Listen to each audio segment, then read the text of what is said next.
मग पंचीकरणामध्ये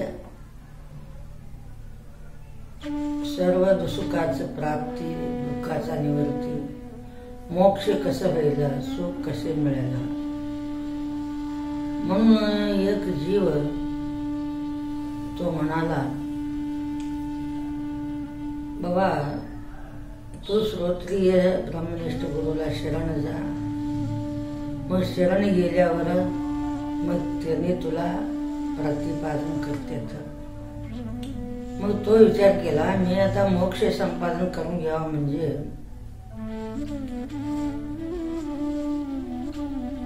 पस्वादिक ध्येयामध्येही मोक्ष होत नाही, देवादिकाच्या शरीरामध्येही मोक्ष होत नाही. मग मानव ध्येयामध्ये मोक्ष होतो हा विचार कर असे गुरु म्हटले. म्हटल्यावर का मानव ध्येयामध्ये मोक्ष होतो, देवादिकांचे शरीर ते नुसतं विषया भोगत राहते, त्यांना जागृत अवस्था नुसता जागृत अवस्था आहे. प्रपंच खोट करून त्यांना ज्ञान द्यावं म्हणजे त्यांना स्वप्न अवस्था नाही. अरे बाबा तो निर्विषयी सुख आहे, तो विषयामध्ये गुंतू नको. निर्विषय आनंद मोक्ष तू ते संपादन कर असं गुरु सांगितल्यावर मग देवादिकांना का होत नाही. सुसुप्तीमध्ये निर्विषय आनंदाचं उदाहरण देता येतो. मग निर्विषय आनंदाचं सुसुप्तीचा उदाहरण देता येतो. मग त्याला सुसुप्ती अवस्थाच नाही, ते 12 24 तास कल्प पर्यंत ते विषय सुखच भोगतात. निर्विषय आनंद भोगावा म्हणजे त्यांना सुसुप्ती अवस्था नाही. निर्विषय आनंदाचं वर्णन करून त्यांना सांगावा म्हणजे सुसुप्ती अवस्था नाही. आणि स्वप्न हे प्रपंच तो जो भोग भोगतोच, ते भोग भोगण्याचे विषय स्वप्नाप्रमाणे तुच्छ आहेत म्हणून सांगण्यासाठी त्यांना स्वप्न अवस्था नाही. मग 184 प्राणीला मोक्ष का होत नाही. मग असं म्हटल्यावर 184 योनीला काय खावं, काय प्यावं, कुठं झोपावा, अंगावर कपडे आहेत का भिन्न कपड्याचे आहो, न खाणारा वस्तू खात्यात, न पिणारे वस्तू पित्यात, कुठं आपण झोपू नये तिथं ते झोपत्यात. त्यांच्या शरीराचं भान त्यांना नाही, नुसतं स्वप्न अवस्थामध्ये आहेत. ते का स्वप्न अवस्थेमध्ये का राहतात म्हणजे स्वप्न अवस्थेमध्ये नुसतं मन आहे. मग मनाला खोटं काय आणि खरं काय, नागडा होत का, आपल्याला अंगावर कपडे आहेत का नाही हे बी ज्ञान नसतो. मन विचार शून्य आहे.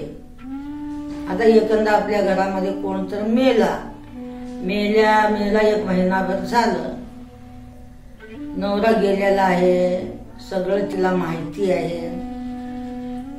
असून देखील नवरा म्हणतो तू दार काढ ग, मी आलो, भूक लागली, मला जेवायला वाढ. असं म्हटल्यावर ती बाई गडबडीने उठून त्यांना आवडणारा वस्तू, भात, आमटी, पोळी, नाना प्रकारच्या भाज्या, रसरशीत भाज्या मला पाहिजे, मला भूक लागली असं नवरा सांगितला ना, मग तिने करून वाढते. मग तिला असं वाटत नाही की माझा नवरा जाऊन 6 महिने झालं, माझा नवरा जेवायला कसा आला, हे काय भूत आहे का माझा खरा नवरा आहे, हे तिला विचार करता येत नाही. स्वप्नामध्ये का स्वप्नामध्ये खरं विचार करता येत नाही तिला. पुरुषाला बायको गेलेली असेल तर पुरुषांना बी असे विचार करता येत नाही, आणि बाईला बी नवरा गेलेला आहे मग असे विचार करता येत नाही. का तर तिथं खरं खोट्याचं ज्ञान कळून घेणारा बुद्धी नाही स्वप्नावस्थेमध्ये. म्हणून त्यांना निर्विषय आनंद ते भोगते, परंतु सुसुप्ती अवस्था आहे. परंतु सुसुप्ती अवस्थेमध्ये अंतःकरणाचा अभाव असतो आणि नुसतं तिथं अज्ञान असतो. अज्ञान असल्यामुळं सुख सुंदरचा अभाव असते. फक्त आवरण दोष म्हणजे अज्ञान असतो आणि तो असतो, एक अज्ञान असते. आणि ज्ञान करून घेणारा बुद्धी तिथं नाही. म्हणून त्याचप्रमाणे गाढव 184 प्राणी फक्त स्वप्न अवस्थेमध्ये असतात आणि प्रपंच खोट बी कळत नाही, खरं बी कळत नाही. कुणाला 184 योनीला, प्राण्यांना म्हणा, योनीला म्हणा. का तर फक्त ते स्वप्नावस्थेमध्ये आहे, तर त्यांना खरं खोटं काही कळत नाही. म्हणून तिथं बुद्धीचा अभाव आहे. स्वप्नामध्ये स्वप्न दिसतो परंतु कळत नाही. स्वप्न दिसते परंतु स्वप्न खरं आहे का खोटं आहे हे कळत नाही. झोप दिसत बी नाही आणि कळत बी नाही. जागृत दिसतो आणि कळतो, का तर तिथं बुद्धी आहे. आला का लक्षामध्ये? मग स्वप्नामध्ये ते प्राणी असल्यामुळं नुसतं अज्ञानमध्ये आहेत. त्याला त्याच्या खाण्यापिण्याचं, राहण्याचं, झोपण्याचा त्यांना कळत नाही. तर मोक्ष कळून घेण्याचं त्यांना लांबच आहे. देवाधिक नुसतं विषयामध्ये धुंद आहेत. त्यांना हे प्रपंच खोटा आहे म्हणून कळवून द्यावं म्हणजे त्यांना स्वप्न अवस्था नाही. अरे देव तू सुख स्वरूप आहेच, या स्वर्ग वैकुंठाच्या माग का पडला असं सांगावं म्हणजे त्यांना सुसुप्ती अवस्था नसल्यामुळं त्यांना निर्विषय आनंद आणि देव निर्विषयी आनंदित आहे.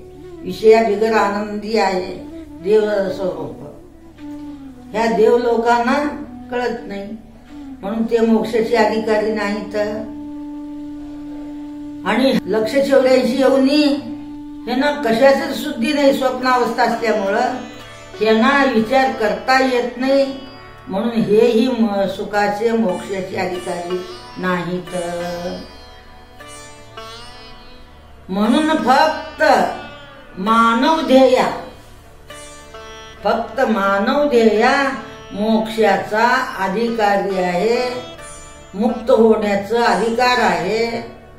जन्म मरण निवृत्ती करून घेण्याचं अधिकार आहे. कळून घेण्याला येतो, बुद्धिवान असतो.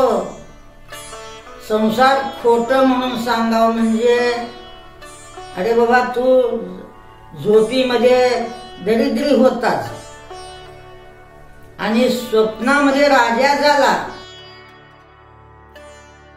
स्वप्नामध्ये तू राजा झाला. नौकर चाकर दास दासी हजारो बायका तुला झाले. मग तू मजामध्ये राजकारभार तू करू लागला. मग तुझी बायको तुझ्या अंगावर थापट मारली.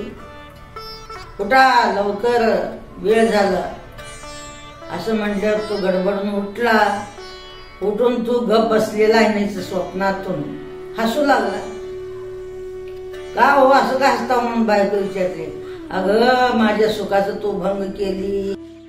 दास दासी नौकर चाकर सैन्य माझ्याजवळ सगळे लोक मला वाहवा करत होते, हार घालत होते. मी राजा राज सुख भोगतेळी तू मला उठवली असं नवरा बायकोला म्हणतो.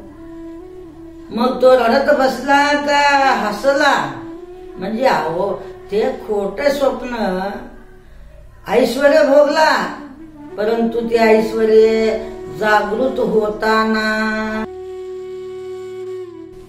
मग ते राज्यवैभव माझं तू नाहीस केली, मला उठवली, हे दरिद्री अवस्थेमध्ये मी आलो असं त्यानं म्हटलं नाही. मग तो हसत बसला. का हो असं का हसला? म्हणजे अगं मी मोठा राजा झाला होतो, मी वैभव भोगत होत. हा मग तू उठवली म्हणून ते राज्य भोग आता कुठं आहे ग म्हणाल. अहो ते काय खरं असतं का ग? हसू आलं मला म्हणाल. म्हणजे त्याप्रमाणे हे जागृत अवस्था खोट आहे. देवादिकांना सांगून पटवता येत नाही का? त्यांना स्वप्न अवस्था नाही. अरे बाबा तू परम आनंद रूप आहेच आणि तुम्ही सुखी आहे. विषयामध्ये धडपडू नका. रंभा उर्वशी तिलोत्तमाच्या संगतीने तुम्ही बिघडून चाललं. तुम्ही निर्विषयी आनंद भोगा म्हणून सांगण्यासाठी त्यांना सुसुप्ती अवस्था नाही म्हणून त्यांनाही मोक्ष होत नाही आणि ह्यांनाही मोक्ष होत नाही. फक्त मानवाला मात्र कळतो का? 3 अवस्था आहेत मानवाला: जागृत, स्वप्न आणि सुसुप्ती. निर्विषय देव कळून घेण्यासाठी सुसुप्ती अवस्था आहे. निर्विषय आनंद कळून देण्यासाठी त्यांना सुसुप्ती अवस्थेचं उदाहरण देऊन सांगता येतं मानवाला. आणि बाबा हे तू एवढे बंगल्या बांधतो, गाड्या घेतो, पैसा कमावतो, एवढे बायका करतो, तो उपभोग करतो, राजकारण करतो, तेवढं दुःखी कशाला होतोस रे? स्वप्न मग हे खरं नाही, हे खोटं आहे. कसं खोटं आहे हो असं त्याने म्हटलं तर आम्ही प्रत्यक्ष हे भोगतो. मग हे तुम्ही खोटं कसं म्हणता? अरे स्वप्नामध्ये तो राजा झाला होता, बायको उठवल्यावर जागृत अवस्थेमध्ये आला. मग ते स्वप्न खरं झालं का खोटं झालं? खोटं झालं. त्याप्रमाणे तुझ्या स्वरूपाचा जागे जागे वासारे, वेद पुकारे, शास्त्र ही सारे, संत महात्मे वरडती रे, जागे जागे वासारे. योनी योनी घटार खानी, तिष्ठत होता नरकावानी, जागे जागे वासारे. म्हणून संत महात्मे मानवाला बोध करतात, प्राण्यांना बोध करत नाहीत. 184 प्राण्यांना बोध करत नाहीत, देवादिकांना बोध करत नाहीत. ते विषयामध्ये घुरपाडून गेलेले आहेत देवादिक. ह्यांना कळत नाही, त्यांना कळत नाही. केवळ तुमच्या स्वरूपाचं ज्ञान तुम्हाला होण्यासाठी, 184 योनी चुकवण्यासाठी फक्त मानव ध्येयामध्ये अधिकार आहे.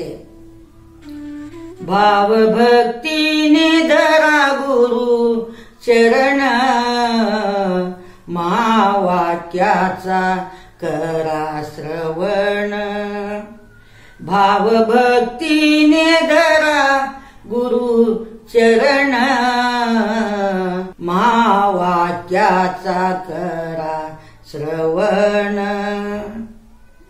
काम क्रोध जातील पळून, शांती सुख येईल धावून.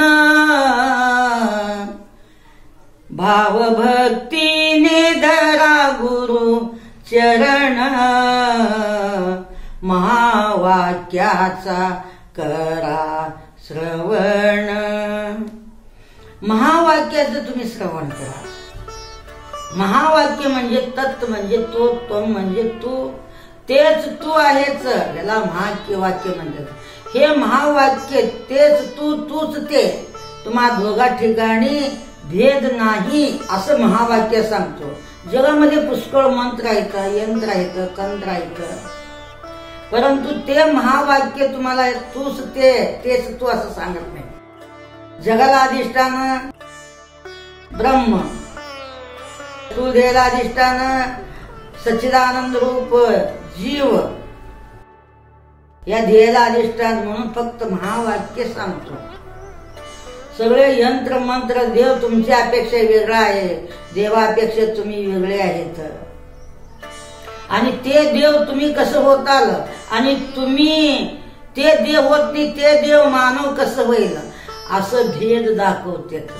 पुष्कळ काय मंत्र आहेत जगामध्ये, यंत्र मंत्र तंत्र ग्रंथ, फक्त विचार सागर भगवद्गीता, लहान पंचीकरण देखील जीव ब्रह्माचा अभेद दाखवतो. कैवल्यवाणी, तुकाराम महाराजांचा गाथा, ज्ञानेश्वर महाराजांचे अभंग, असे काय आपल्या सुभय शास्त्री, पूर्वजन्माचा सुभय शास्त्री, सिद्धारूढ महाराजांचा मेन शिष्य शिवपुत्रप्पा, तो पंचरत्न लिहिल्याचं, त्याच्यामध्ये तूच देव आहेस आणि देवच तू आहेस. जगाला अधिष्ठान ब्रह्म आणि ध्येया स्थूल ध्येया कारण ध्येयाला सूक्ष्म ध्येयाला अधिष्ठान सच्चिदानंद रूप कूटस्थ चैतन्य. असं फक्त काय ग्रंथ तूच तेच तू म्हणून सांगणारे महावाक्य. आणि ह्याच्या बिगर 18 पुराण जे आहेत, परंतु त्या ग्रंथामध्ये देव तुमच्या अपेक्षा वेगळा आहे, देवापेक्षा तुम्ही वेगळा आहे. तुम्ही जन्मतात आणि तुम्ही मरतात. म्हणून तुम्ही एकाला शंकराला शरण जा, कृष्णाला शरण जा, विष्णूला शरण जा, अंबाबाईला शरण जा असं शास्त्र भेदवादी लोक असं सांगतात. परंतु गुरुला शरण गेलेले मात्र महावाक्याचा श्रवण करतात. तो गुरु कसा असावा? महादेव बाप्पासारखा, सिद्धारूढासारखा, ज्ञानेश्वर सारखा, तुकाराम महाराजासारखा असे गुरु, राम गुरु, जगाचे कल्याण, संतांचे विभूती. म्हणून अशा गुरुला शरण गेल्यावर भावभक्तीने धरा गुरु शरण, महावाक्याचा करा श्रवण. मग महावाक्याचं श्रवण केल्याने काय होतं याचा अजून पुढे येणार आहे अर्थ.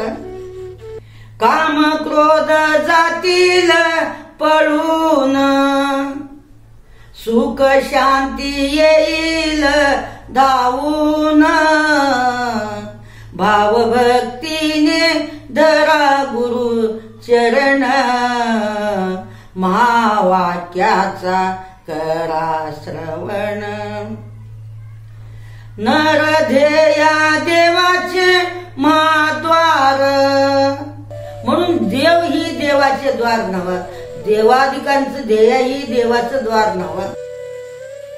आणि 184 प्राणी ही तिचे ध्येय देखील देवाचे द्वार नव. देव आहे, देवादिकांच्या ठिकाणी ही देव आहे. 184 यवनीच्या ठिकाणी, प्राण्याच्या ठिकाणी ही देव आहे. परंतु देवाला बघण्याचा द्वार आणि मार्ग नाही. म्हणून नरध्येया देवाचे महाद्वार, आत नांदे आत्मा परमेश्वर, त्याचे ध्यान करा निरंतर, माया ममतेचा होईल संवार. त्याचे ध्यान करा निरंतर, माया ममतेचा होईल संवार. महावाक्यापासून माया आणि ममतेचा संवार होतो आणि काम क्रोधाधिक पळून जातात आणि सुख शांती समाधान तुमच्या हृदयामध्ये सलोदित राहतो. आपल्या अपेक्षा वेगळा आणि आपल्या अपेक्षा फरका देवाला तीर्थयात्रेच्या ठिकाणी मंदिराच्या ठिकाणी असलेल्या देवाचं आपण ध्यान करत बसलो, त्यांना समोर का आपल्या हृदयामध्ये जवळ आहे म्हणून पटकने म्हणजे जवळ नाही आपणच आहे म्हणून त्याचं ध्यान करणं हा सोपा आहे. धरी कंदर मध्ये पुष्कळ स्थापना आहे, परंतु त्यांना सगळं जंगल ओलांडून जावा, त्या देवाला स्थापना करावा, त्यांचं ध्यान करावा, म्हणजे हे कठीण मार्ग आहे. तुमच्या ध्येयामध्ये असलेल्या देवाचं तुम्ही ध्यान करा. अंतःकरण देवाचे सिंहासन, अंतःकरण हा देवाचा सिंहासन आहे. तर तुम्हाला सांगितलं जागृत अवस्था, स्वप्न अवस्था आणि सुसुप्ती अवस्था, हे अंतःकरणावरून हे बदलते, अवस्थे बदलते सूक्ष्म ध्येयामुळे. ते अवस्था बदलणं सूक्ष्म ध्येयावरून आहे. म्हणून अंतःकरण देवाचे सिंहासन, दया शांती देवाचे भूषण. मग त्या सद्गुरुनाथापाशी, रामगुरुपाशी, सद्गुरु श्री महादेवापाशी, मोठे मोठे महात्मे सिद्धार्थ महाराजापाशी, शिवपुत्रापाशी, त्यांच्या जवळ काय असतो? दया आणि शांती. अंतःकरण देवाचे सिंहासन, दया शांती देवाचे भूषण. दया शांती देवाचा हा भूषण आहे.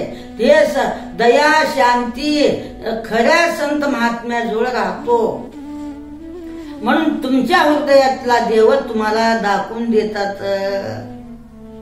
मग असा प्रवचन ऐकून संत महात्म्याचं संबंध केले, सतत संग केले. संत वेगळे आणि सत्संग वेगळं. संत म्हणजे भजन करत, भगवे कपडे घालून धरी डोंगरामध्ये फिरणारे, हे असे ह्याला संत म्हणा. सत्संग म्हणू नका. सत्संग वेगळा आणि संत संग वेगळा. आणि सत्याचा संगत जो करतो त्याला सत्संग म्हणा. मग त्या सत्संगापासून तो सत्यसंग करणारा कोण आहे? म्हणजे श्रोत्रिय ब्रह्मनिष्ठ संत महात्मे आहेत. मग असा त्या राम सद्गुरु लहान ग्रंथामध्ये लिहिलेलं सुंदर वर्णन केलेलं आहे. ते आपल्याला कळत नाही म्हणून आपण काहीतरी बोलतो. ते कळून घ्या त्यांचा अर्थ, त्यांचं महिमा. त्याने लहान ग्रंथामध्ये किती सुंदर विषय त्याने प्रतिपादन केल्याचं. मग तेव्हा एखादा शिष्याला वाटलं मी ही मोक्ष करून घ्यावं आणि ते मोक्ष सुखाला जावावं आणि ते परमानंद प्राप्ती करून घ्यावं आणि सदोदित सुख, अविनाशी सुख, अविनाशी भगवंताला कळून घ्यावं म्हणून त्यांना इच्छा झाला. इच्छा झाल्यावर आशा आकांक्षा केला त्या देवाचा. मग करून आता मग कुणापाशी आता शरण जावं? हे पंचमाभूतापाशी तो जीव गेला. पंचमाभूतापाशी तो गेला. पंचमाभूतापाशी जीवाने गेला. म्हटला महाराज मला असं ना असं तुमच्यापासून एक मला आशा आकांक्षा आहे. तुम्ही ते देचाल आणि मी घेऊ शकतो आणि त्याचा सदुपयोग करतो. मी धन्य व्हावं म्हणून माझी इच्छा आहे. आणि तुम्ही मला पंचभूत काय म्हणजे तुझी इच्छा तर काय आहे सांग. मग म्हटल्यावर माझी इच्छा काय आहे? तुम्ही ते पंचमाभूताला म्हणा तुम्ही द्या. स्थूल ध्येय द्या, सूक्ष्म ध्येय द्या, मला ज्ञानेंद्रिय द्या, कर्मेंद्रिय द्या, मग मी धन्य होतो. म्हणून त्या पंचमाभूतापासून तो जीव हा शरीर आणला. कशासाठी आणला? म्हणजे उद्धार होण्यासाठी. मग ते पंचमहाभूत काय म्हणाले, अरे बाबा आता आमचा आम्ही उद्धार व्हावा म्हणजे आम्हाला गत्यंतर नाही, आम्हाला कळत नाही. मग तुम्हाला आम्ही उसनं दिलो म्हणजे तुम्ही भजन करतात, पूजन करतात, संताला शरण जाऊन सत्संग करतात, सत्य वस्तूचा विचार करतात. तुम्ही धन्य झालं आम्ही दिलेल्या वस्तूपासून, म्हणजे ते पुण्य आमच्या पदरात पडेल. म्हणून ह्या आशाने पंचमहाभूताने त्यांना ते ध्येय उसनं दिले. उसने दिल्यावर हा जीव आला. मग सुंदर गोजीरवाण 3 अवस्था विक्त, बघायला आनंद, दिसायला आनंदित, असं वैभव जे जे तो काम करल तो सगळं प्राप्त करून घेण्याचा ताकद या मानव ध्येयाला दिला. सूक्ष्म ध्येय दिला, स्थूल ध्येय दिला. मग जा बाबा, परंतु तुझं काम झाल्यावर आमचं ध्येय आम्हाला द्या असं म्हटल्यावर हा जीवाने घेऊन आला. मग हा जीव त्या ध्येयामध्ये रमला. रमला म्हणजे पैसा मिळवला, घर मिळवला, नाम लौकिक मिळवला, कला कौशल्य मिळवला, विद्या संपादन केला, राजा झाला, रंग झाला. तरीही त्याला सत्संग करावा, गुरुला शरण जावावा असं त्याच्या मनामध्ये काय येईना. हा विचार करायलाच तयार नाही त्यांना. त्याचं विराट मांडला, त्याच्यामध्ये तो गुंतला. हे खोट म्हणून समजून घ्यायला त्याला गत्यंतरच नाही. भुलला तो कशामध्ये, विषयामध्ये भुलला. मग ह्याला आश्चर्य वाटलं. पंचमहाभूत म्हणाले, अरे बाबा त्यांना उद्धार झालं म्हणजे त्यांना उद्धार झाल्याला लाभ आम्हाला बी होईल, काहीतरी मिळेल त्याच्यामधला भाग, पुण्य लाभ मिळेल म्हणून ते पंचमहाभूत. हे काय म्हणाला, ते स्वतःही उद्धार होई ना आणि आमचे वस्तू आम्हाला ही देईना. मग हा काय भडीमार मांडला. अवडवीय संसार, राजा काय झाला, रंग काय झाला, वकील झाला, डॉक्टर झाला, मंत्री झाले, तंत्री झाले, देव झाले. एवढं काय ह्याच्यामध्ये जीवाने गुंतला मानवाने. मग आता ह्याला कसं करायचं, आमचे वस्तू आम्हाला देणार नाही, देतो म्हणून सांगितलं धन्य झाल्यावर. मग देईना, काय करायचं. म्हणून पंचमहाभूताने विचार केले कसं करायचं. आमचं ध्येय घेतला, मग तो उलट काय म्हणून आला, मी मोठा राजा आहे, मी धनी आहे, मी सावकार आहे, मी देखणा आहे, मी महान आहे, मी सगळ्याला जिंकतो, माझ्या पुढे सगळे तुच्छ आहेत, मी अमुक जातीचा आहे, मी तमुक जातीचा आहे, मी विद्वान आहे, अविद्वान आहे असं म्हण ना. मी मी मी आणि माझा घर, माझा ध्येय, मी राजा, हे सगळं त्यांचा भडेमार संसार त्या मानवाने रचला, तयार केला. आता ह्याला जाग करायचं कसं. म्हणून संत महात्म्याने पंचमहाभूताने काय केले, मग 6 शास्त्रांना पाठवून दिले. बघा तुम्ही सांगा त्या मूर्ख मानवाला, माझ्याजवळ उसनं घेऊन गेला परंतु आपलं स्वरूप बी कळून घेईना आणि आमचं ध्येय तर आम्हाला ही देईना. आणि उलट माझं ध्येय, माझं हात, माझं पाय, माझं डोकं, मी बुद्धिमान आहे, मी तेजस्वीवान आहे, मी कलावान आहे असं हे बोंबलत हिंडूलाला. मग आता तुम्ही जाऊन त्याला सांगा, त्या मानव ध्येयामध्ये असलेल्या जीवाला सांगा. मग एवढं म्हटल्यावर मग 6 शास्त्र आले, 4 वेद आले, ब्रह्म विष्णू महेश साधू संतांच्या रूपाने येऊन सांगू लागत, तरीही माझे पोरं मला माझं दुकानाला जायचंय, माझ्या दुकानाला जायचं आहे, मला फॅक्टरी बघावं लागतंय, मला राजकारण करावं लागतंय, राज्य चालवावं लागतंय, मला वेळ मिळत नाही तुमचं प्रवचन ऐकण्यासाठी, आपल्या देवाचा भजन करण्यासाठी. इकडचे गप्पा तिकडचे गप्पा सांगून ते टाइम वाह्या घालू लागला. शास्त्राला ऐकना, वेदाला ऐकना, संत महात्म्याच्या शब्दाला किंमत देईना. ते तर लांब राहू दे, परंतु मी आणि माझं असं तो म्हणत बसला. मग बसल्यावर आता काय करायचं म्हणून पंचमाभूत एकत्र जमले. मग विचार केले. काय विचार केले? मग आता यमराजाकडे जायचं आपण. मग यमराजाकडे गेले त्याने. यमराजाला म्हणाले, बाबा तू जाऊन त्या मानवाच्या मानवरूपी ध्येयामध्ये जीव आहे, तो जीवाला आमचं ध्येय आम्हाला परप्त कर म्हणून सांग, नाहीतर त्यांना शिक्षा दे.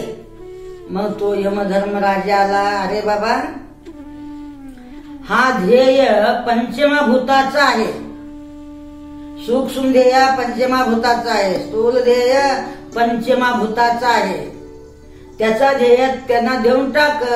अहो काय बोलता हो तुम्ही? पंचमभूताचा माझा संबंध काय आहे? काय संबंधच नाही पंचमभूताचा आणि आमचा. मग माझं ध्येय आहे, मी बुद्धिमान आहे, मला फॅक्टरीचं काम आहे, दुकानाचं काम आहे, कोर्टातले काम, ऑफिसामधले काम, घरातल्या पोरा बायकांना बघणं मला सवडच मिळत नाही. मी काय तुमचं ऐकू? ते पंचमभूताचं माझं काय संबंध नाही. मग यमराजाला असं उलट सुलट बोलू लागले. मग यमधर्म काय म्हणाला, बघ तू गुण गोविंदाने गोडी गुलाबीने हा ध्येय मी नाही आणि माझं नाही म्हणून तू सोडून दिलास तर बरं आहे. तू सत्य चित्त आनंद, तू जीव आहेच, जीव म्हणून तू समजला. तू जीव नसून तू शिव आहेच. तो शिवस्वरूप कळून घेण्यासाठी पंचमभूतापासून तू हे ध्येय मानव ध्येय आणून घेतला. तू जीव नाहीच, जीव नसून तू शिव आहेच. शिवरूपाला कळून घेण्यासाठी तू शिव म्हणजे सुख, त्या सुखरूप देवांना कळून घेण्यासाठी तू आला आणि ह्या मानव ध्येयामध्ये तू संसार मांडला. नाव लौकिक मिळवला, धन मिळवतो, द्रव्य मिळवतो, फॅक्टरी मिळवतो, दुकान मिळवला, पैसा अडका, बायका पोर, हे सगळे माझे मी असं म्हणत तू बसला. म्हणून ते पंचमभूताचा ध्येय पंचमभूताला परत देऊन टाक. मग त्याने म्हणाले, एवढं म्हणताना तो खासावीस झाला. वरचा धाप वर, प्राण वर होऊ लागलं, खालचं प्राण खाली चाललं. मग तो भयभीत होऊन घाबरला. घाबरून जमिनीवर पडला. पडल्यावर त्यांचे बायका पोर छाती बडवू बडवू मला सोडून जातो म्हणून सगळे लोक पाहुणे रावळे त्याला बघून अखांत दुःख मांडले. दुःख मांडताना बघा माझ्या बायका पोरं मला सोडणार, मी काय येणार नाही.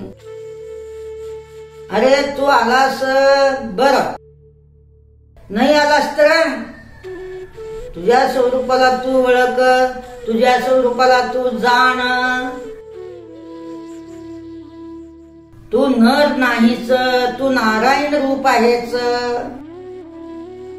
तू मानव नाहीच, तू महादेव आहेच. मानव नसून मनाचा गोष्ट ऐकला म्हणून तू मानव आहे झाला. नरध्येया, नराचा नर मांसाचा ध्येयाचा अभिमान घेतला म्हणून तू नर झाला. आणि मनाचा गोष्ट ऐकला म्हणून तू मानव झाला. परंतु तू माधव आहेच. मन हे कुणापासून उत्पन्न झाला? मन कुणापासून उत्पन्न झाला? नर मांस कुणापासून उत्पन्न झाला? तू नर आहेच असं समजला. हे तुझं बेकार, तुझं लबाडी आहे. नर मांस पंचमभूताच पासून झालेला आहे. तू चैतन्य रूप आहेच. तू चैतन्य रूप असून देखील नर मांसाचा ध्येय मी आहे म्हटला म्हणून तू नर झाला. आणि शिव असून देखील तू जीवाचे साधारण 184 योनीतल्या जीवाचा भाव तू गाणून घेतला. स्वतः तू देव असून देखील विचार केलास तर देव आहेच. अविचार केल्याने तू काय झाला? जीव झाला. तू मुळामध्ये तू शिव आहेच. शिव म्हणजे सुखरूप, शंभो म्हणजे सुख देणारा तू आहेच. भोग, सुखाचा भोग देणारा शंभो. शंभो म्हणजे स म्हणजे सुख, सुखाचा उपभोग घेणारा. आणि तू विषया इंद्रियाला देखील सुख देणारा, जगाला देखील सुख देणारा तू आहेस.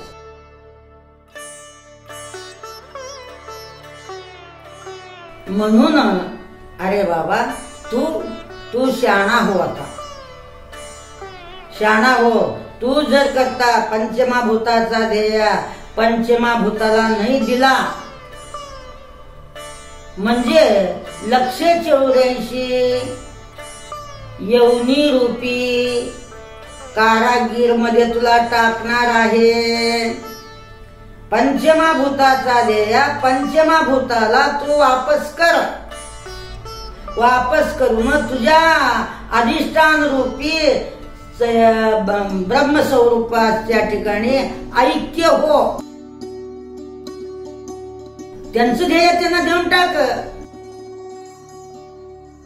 नाही दिला ना मग तुला 184 योनी रूपी कारागीर मध्ये पुनरपि जननम पुनरपि मरणम जननी जठरे सैनम. मग ही कल्पकल्पापर्यंत तू योनी मध्ये फिरत बसायचं.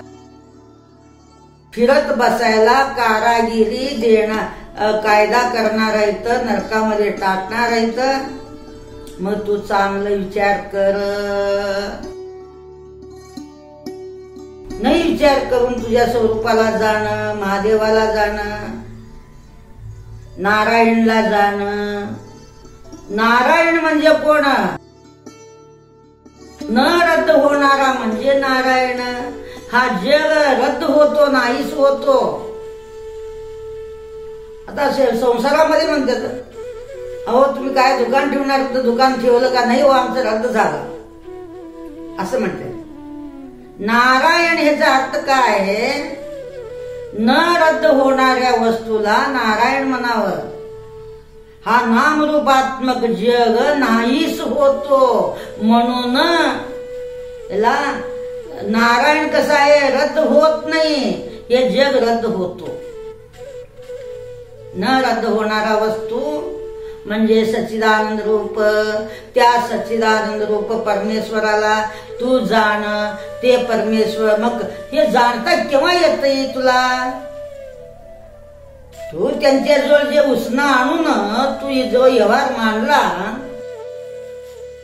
त्यांचं ध्येय आहे म्हणून तू व्यवहार मांडला. ध्येय नसेल तर हे झालं असतं का? गाढव कुत्रे दुकाने घालतात का? राज्य करतात का? देवाला जाणतात का? नाही. देवाधिक देव 33 कोटी देव चैतन्याला जाणू शकतात का? भारताचं राज्य करू शकतात का त्याने? फक्त मानवच करावा का? मानवाच्या अंगी आहे कल्पतरू. म्हणून बाबा तू कल्पतरू मानवाचं ध्येय कोणापासून तू आणला? पंचमाभूतापासून आणला. त्या पंचमाभूताचा ध्येय पंचमाभूताला वापस दे. जीवपणा टाक, शिव हो. नरध्येया कुणापासून निर्माण झाला? पंचमाभूतापासून झाला. ते नरध्येया पंचमाभूताला देऊन टाक. तू नारायण हो. न रद्द होणारा नारायण हो. रद्द होणारा विषय हो नको. मन कुणापासून झाला? वाऱ्यापासून मन झाला. म्हणून ते मनच गोष्ट ऐकला म्हणून तो मानव झाला. मनाचं मन ज्याच्यापासून निर्माण झाला त्याला देऊन टाक.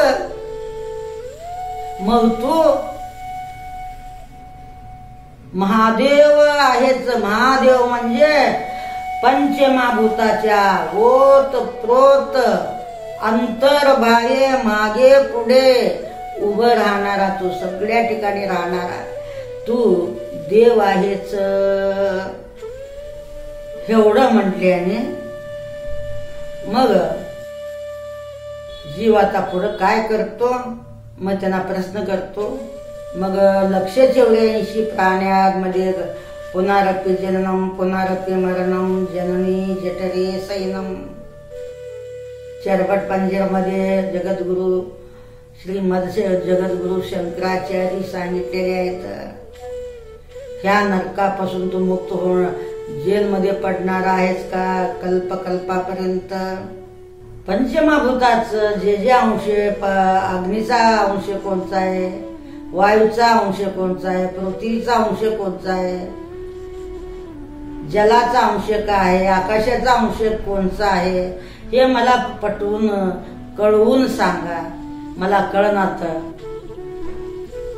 म्हणून मी भ्रमामध्ये पडलेला आहे. गुरुदेवा, मला कोणत्या भूताचे कोणते अंश आहेत, कुणापासून काय झालं ते मला समजावून द्या. मला तर लक्षात एवढे 80 योनीमध्ये पडण्याचा मला इच्छा नाही. तू बघ विचार कर. एवढं म्हटल्याने आता गुरुदेवा ह्याच्यामध्ये तर मला पडायचं नाही. पर हे मला कळना कोणत्या भूताचा धर्म या ध्येयामध्ये आहे, गुण आहे, हे मला सविस्तर सांगा. मला कळत नाही देवा. म्हणून सद्गुरूला तो शिष्य आता शरण जाणार आहे आणि हा विषय आपण तुम्हाला उद्या सांगणार आहेत.